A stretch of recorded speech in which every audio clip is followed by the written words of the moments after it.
میری دھی کو مندا کڈھے وال اپنی زبان گندی کردا ہے، تینوں غیرت دا جوش کیوں آندا ہے؟ تجھے بہن کی گالی دے پھر بھی تو زبان گندی ہے، تجھے بیٹی کی گالی دے دے پھر بھی تو زبان گندی ہے، تجھے ماں کی گالی نکال دے پھر بھی زبان گندی ہے، تو قتل کر دیتا ہے، قتل ہو جاتا ہے، ہوش کھو بیٹھتا ہے غیرت کا مارا۔ اور رب ذوالجلال کی قسم، میری تمہاری کروڑوں بیٹیوں کی آبرو قربان کر دو سیدہ عائشہ صدیقہ کے جوتے مبارک پہ۔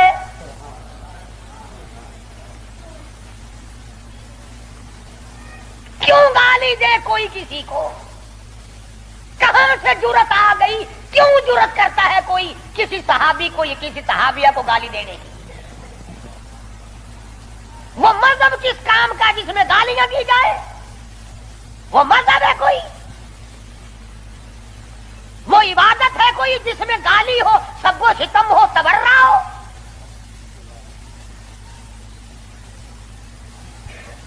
آج اگر کسی مغلیہ خاندان کے فرزند کی حکومت ہوتی، ہم پھر دیکھتے کہ کون ہے امیر معاویہ کو سب و ستم کرنے والا اور کون ہے اما عائشہ کو بھونکنے والا۔ اور میرا ایمان ہے، میں یہ جوش دلانے کے لیے نہیں کہتا، میرا ایمان ہے جس کان نے صحابہ کرام کا تبرہ سنا یا اپنی اماں کی شان میں گستاخی سنی، جب تو 50,000 سال کا پیاسا ہوگا، تیری آنکھ نے پانی نہیں دیکھا ہوگا، نہ ندی نہ نالا نہ چشمہ نہ کنواں نہ سمندر نہ دریا، سوا نیزے پہ سورج ہوگا اور 50,000 سال کا ایک دن گزرے گا، اور جب تو کالی کملی والے صلی اللہ علیہ وسلم کے دربار میں حوض کوثر پہ جائے گا، میرا ایمان ہے اما ایسا تیرا دامن پکڑ کر چٹک کے پوچھیں گی، بیٹا تو ہی تھا جو میری شان میں گالیاں سنا کرتا تھا۔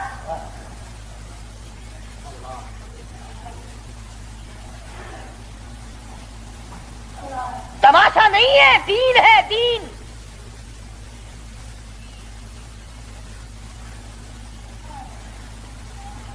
سیدنا فاروق اعظم رضی اللہ تعالی عنہ ان عظیم ہستیوں میں سے ہیں جنہوں نے اپنے دور خلافت میں اسلام کے نام پر 18,000 شہر فتح کیے، 18,000 شہر فتح کیے۔ کوئی مائی کا لال ایسا کام، قیامت تو آ سکتی ہے مگر فاروق اعظم کی طرح تو فتح تو کر کے دکھائے۔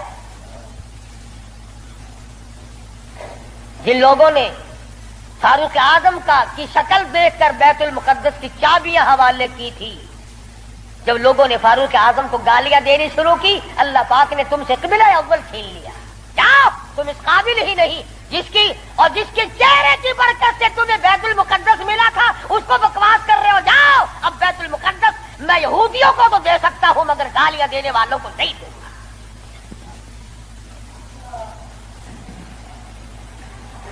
بڑی عظمت کے مالک ہیں سیدنا فاروق اعظم رضی اللہ تعالی،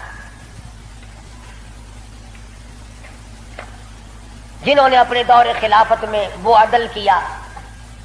اب وہ منافق کی گردن جو اڑا دی نا، منافق تو بے شمار تھے، اوپر سے مسلمان بنے ہوئے تھے، اندر سے پکے یہودی تھے۔ ہائے ہائے دیکھو بالکل بے گناہ اپنے دروازے پہ، ارے بھائی اکرام کرنا چاہیے تھا، کلمہ گو کو قتل مار کر دیا، ہائے ہائے ہائے۔ سارے اکٹھے ہو گئے اور دربار رسالت میں گئے، دربار رسالت میں گئے، ہائے مر گئے، ہائے مر گئے، ہائے ہائے۔ حضور صلی اللہ علیہ وسلم نے پوچھا کیا ہوا؟ ارے بس وہ تمہارا ہے نا، وہ کون؟ ارے وہ بڑا، آپ نے بڑا بنا رکھا ہے نا اسے، کون؟ اجی وہ ہے نا جس کو فاروق اعظم کہتے ہیں، عمر۔ ہاں حضور صلی اللہ علیہ وسلم نے فرمایا ہاں ہاں کیا بات ہے، بالکل بے گناہ، بے قصور، بے خطا، بڑا نیک آدمی، حاجی قاضی نمازی، تلوار ماری گردن اڑا دی مسلمان کی۔ ہاں یہی تو دکھ ہوا، مسلمان کو مار دیا، بدلہ دلواؤ جلدی کرو۔ انہوں نے سوچا چلو ہمارا تو ایک کمینہ گیا، پر بدلے میں فاروق اعظم کو قتل کریں گے۔ امام الانبیاء محبوب کبریا حضرت محمد مصطفیٰ صلی اللہ تعالی علیہ وسلم نے فاروق اعظم کو بلا بھیجا۔ بلا کے فرمایا اے فاروق یہ کیا بات کہہ رہے ہیں؟ کہتے ہیں ایک مسلمان کو آپ نے قتل کر دیا بغیر کسی وجہ کے۔ فاروق اعظم پریشان ہوئے، میں اب کیا کروں؟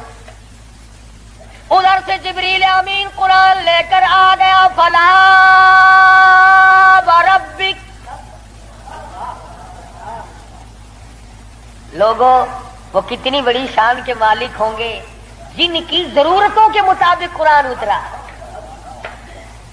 فلا وربک، اے میرے محبوب تیرے رب کی قسم، مجھے اپنی قدرت کاملہ کی قسم، مجھے اپنی الوہیت کی قسم، مجھے اپنے جلال کی قسم، مجھے اپنی پروردگاری کی قسم، لا یؤمنون، اس وقت تک کوئی مسلمان ہو ہی نہیں سکتا، مسلمان بن ہی نہیں سکتا، حتی یحکموک فیما شجر بینہم، اور میرے محبوب جو تیرے فیصلے کو پلٹ دے، جو تیرا فیصلہ نہ مانے وہ مسلمان کہے گا۔ میں خدا قسم کھاتا ہوں فاروق نے مسلمان نہیں مارا بلکہ یہودی منافق مارا ہے۔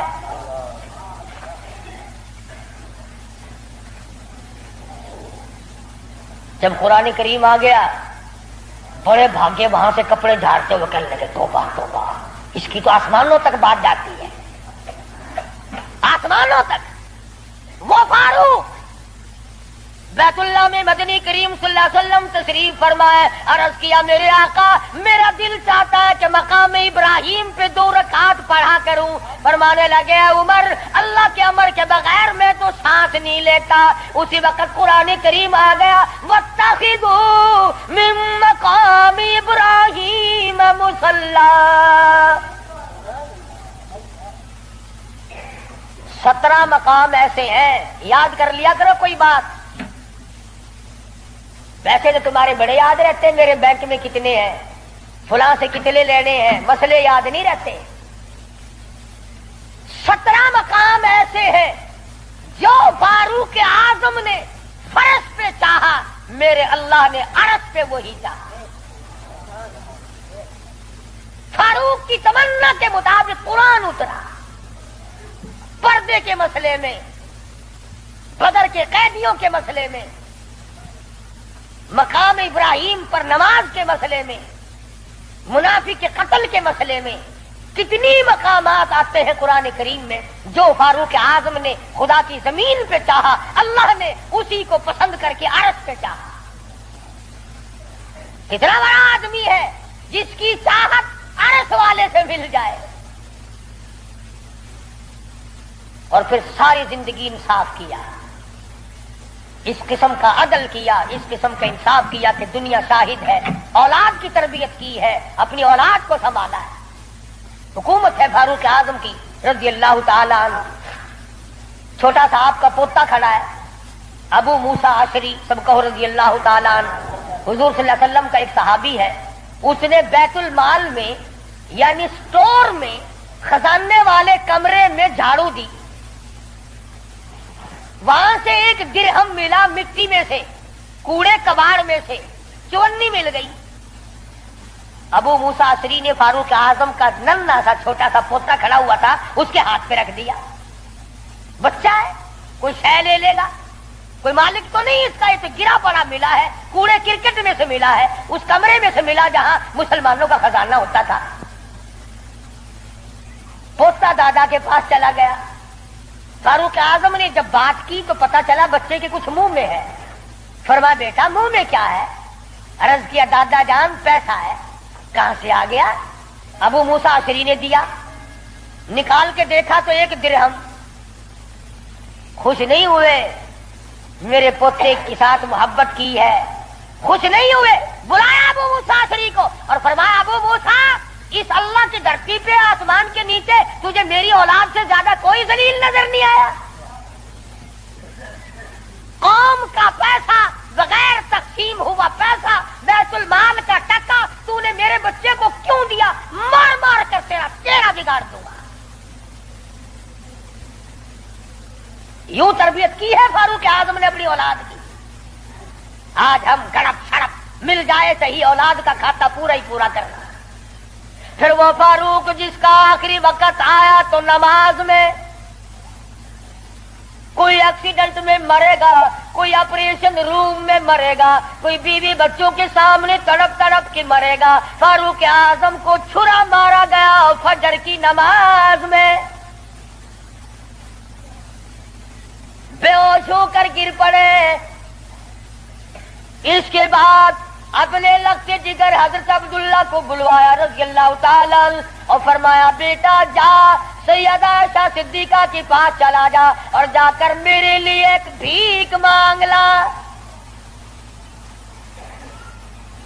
اور جا کر کے بھیک مانگ. عائشہ صدیقہ مال کہاں ہے؟ اس حجرے کی جس حجرے میں محمد عربی صلی اللہ علیہ وسلم دفن ہے، ابو بکر صدیق دفن ہے، ایک قبر کی جگہ ہے. عائشہ صدیقہ سے جا کر میرے لیے بھیک مانگ کے آ، اور جا کے یوں کہنا ہے چھپائے کفن میں آج عمر، اور سوالی آپ سے ہے سر بسر، اس کو بس للہ اجازت دیجیے تاکہ قدموں میں نبی کے جا بچھے. اجازت دے دو اللہ واسطے بھیک مانگتا ہوں. اور آج میری یہ حالت ہے، پیش یہ مولا کا ہے اتنا خیال، اور کانپتا ہے عمر کا بس بال بال. رو رہے ہیں فاروق اعظم، فرماتے ہیں دیکھیے آج جالا اس کی حضور کیسے آوے پیش وہ رب غفور. نہ معلوم کیا بنے گی.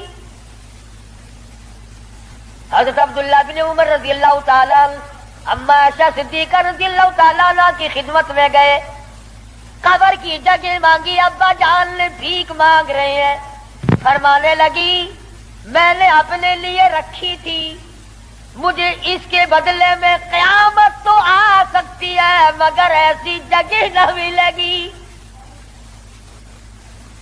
واہ عائشہ صدیقہ تم نے اچھا صدقہ کیا، تاریخ کو شرمندہ کر دیا. ارے 4 پیسے اللہ نام پہ دو گے تمہیں امید اور مل جائیں گے، کپڑا دو گے تمہیں امید اور مل جائے گا، کھانا دو گے تمہیں امید اور مل جائے گا، مکان دکان دو گے تمہیں اور مل جائیں گے. لیکن عائشہ صدیقہ جانتی ہے نہ اور نبی آئے نہ ایسا حجرہ بنے. یہ تو جنت کا ٹکڑا ہے. عائشہ صدیقہ کو پتا ہے کہ یہ وہ زمین ہے، زمین کے وہ ذرے جو حضور صلی اللہ علیہ وسلم کے جسم اقدس کو لگے ہوئے ہیں، ان کا درجہ عرش عظیم سے بلند ہے. مگر اما عائشہ فرماتی ہیں رضی اللہ تعالیٰ عنہ کہ کوئی اور ہوتا تو میں انکار کر دیتی، فاروق کو انکار کرتے شرم آتی ہے، میرے محبوب نے اللہ سے مانگ کے لیا تھا. جاؤ میرا اللہ مالک ہے میں نے دے دی. جب واپس آئے حضرت عبداللہ بن عمر، ادب دیکھو، فرمایا مجھے اٹھا کے بٹھاؤ. اما عائشہ کا جواب لیٹ کر سننا بے ادبی سمجھتا ہوں. اٹھا کے بٹھایا، بتایا کہ اجازت مل گئی. رونے لگے. انصاف کا دم بھرنے والوں، عدل کا نام لینے والوں، آؤ فاروق کا آخری انصاف دیکھو. آخری یوں فرمایا ابھی مجھے سانس آ جا رہے ہیں، جب میری روح پرواز کر جائے، جب میرا دم نکل جائے، مجھے غسل دے کر فارغ ہو جاؤ، جنازے کی تیار کر چکو. جب میرا منہ کفن میں چھپا سکو اور چھپا چکو، میرا جنازہ اٹھا کر اما عائشہ صدیقہ کے دروازے پہ لے جانا. کیوں؟ کیا کریں گے وہاں لے جا کر؟ فرمایا قیامت تک کے آنے والے لوگ یوں نہ کہیں زبردستی لے لی ہوگی، ورنہ ایسی جگہ کون دیا کرتا ہے۔ حکمران جو تھا 22 لاکھ مربع میل کا حکمران جو ہے، بادشاہ جو ہے 18,000 شہروں کا فاتح جو ہے، او میاں دبا کے لے لیا ہوگا، کون ایسی جگہ قبر کی جگہ دیا کرتا ہے؟ فرمایا جب میں نہ بول سکوں، میں خاموش ہو جاؤں ہمیشہ کے لیے، میری حکومت نہ رہے، میرا اقتدار نہ رہے، میری حکمرانی نہ رہے، منہ کفن میں چھپا ہوا ہو، اما ایسا صدیقہ کے دروازے پہ رکھ دینا، پھر اجازت مانگنا کہ آج بھی اجازت پھر دو، اگر اجازت دے تو حضور صلی اللہ علیہ وسلم کی قبر کے برابر دفن کرنا، اگر اس وقت اجازت نہ دے تو جنت البقیع میں دفن کر دینا۔ کتنا بڑا انصاف ہے اور کس قدر خدا کا خوف ہے۔ فرمایا اگر وہ تم نے ایسا نہ کیا قیامت میں ڈر ہے کہیں شرمندہ نہ ہو جائے۔ جس نے ساری ساری رات لوگوں کی چوکیداری کی، پہرے داری کی، جو اپنی پیٹھ پہ اٹھا کر آٹے اور کھجوروں کی بوری اگر غربا کو لا کے بھی دیتا تھا، جو یتیموں اور محتاج اور غریبوں کا کھانا پکایا کرتا تھا، جو فاروق اعظم کا انتقال ہوا مدینے کے یتیم روئے، مدینے کے بیوارے روئی، محتاج روئے، اب کون ہماری خبرگیری کیا کرے گا؟ تو یکم محرم الحرام فاروق اعظم رضی اللہ تعالیٰ عنہ کی شہادت کا دن ہے۔ افسوس یہ ہے کہ ہمیں پتہ ہی نہیں کون شہید ہوا، کون عام موت مرا ہے۔ عثمان ذی النورین شہید مدینہ ہے رضی اللہ تعالیٰ عنہ، فاروق اعظم شہید مدینہ ہے، بلکہ شہید مسجد نبوی ہے۔ حضور صلی اللہ علیہ وسلم کے محراب پہ حضور کے مصلی پہ کھڑے ہوئے فاروق اعظم کو چھرے مارے گئے۔ اور پھر اس سے بڑھ کر کیا پیار ہوگا؟ تم سارے قرآن کو ٹھیک ہے یاد رکھو، حدیثوں کو یاد رکھو، تاریخی واقعات کو یاد رکھو، اور جسے شک ہو، جسے یقین نہ ہو، وہ آج مدینے چلا جائے اور جا کے پوچھے او کالی کملی والے یہ تیری بائیں طرف کون سویا ہوا ہے؟ حضور صلی اللہ علیہ وسلم نے فرمایا ہاکذا نبعث یوم القیامہ، ہم قیام ایک ہاتھ میں ہاتھ صدیق اکبر کا تھا اور ایک ہاتھ میں ہاتھ فاروق اعظم کا تھا۔ یوں فرمایا جب میں قیامت میں اٹھوں گا ان دونوں ساتھیوں کے ہاتھ میرے ہاتھ میں ہوں گے، ہاکذا نبعث یوم القیامہ او کما قال النبی صلی اللہ علیہ وسلم۔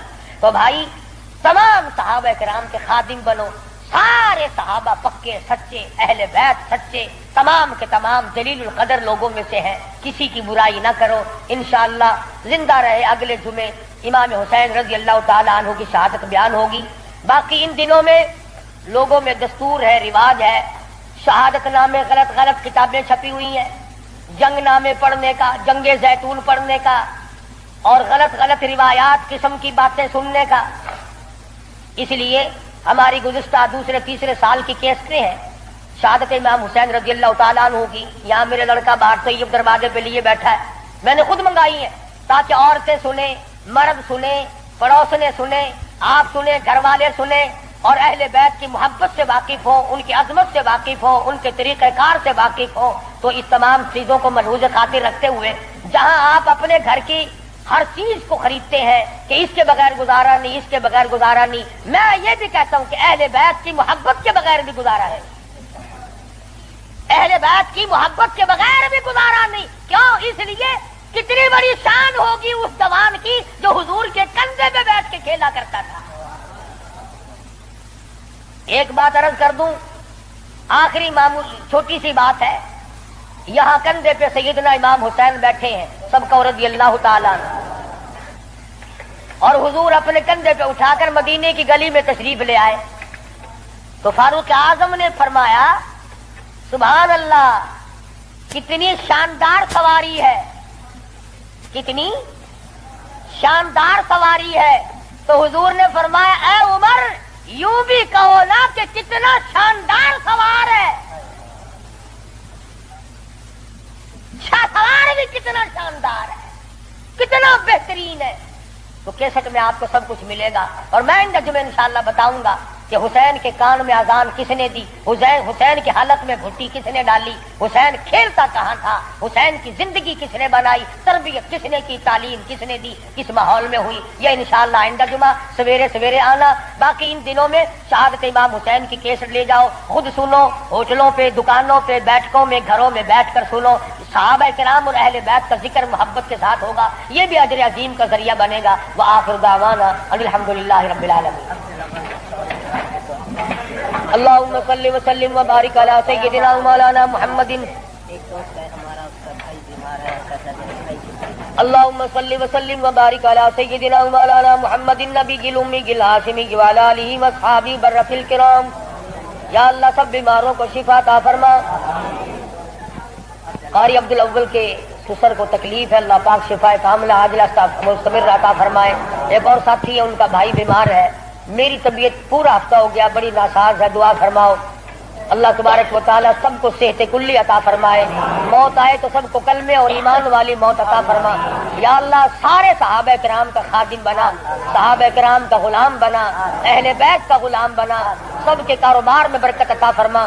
یا اللہ بدعات اور رسومات سے بچا، پروردگار عالم محمد کریم صلی اللہ علیہ وسلم کی غلامی نصیب فرما۔ محرم میں جو جائز کام ہے ان کو کرنے کی توفیق عطا فرما، اور جو بدعات قسم کی ہے ان تمام چیزوں سے ہم سب کو بچنے کی توفیق عطا فرما۔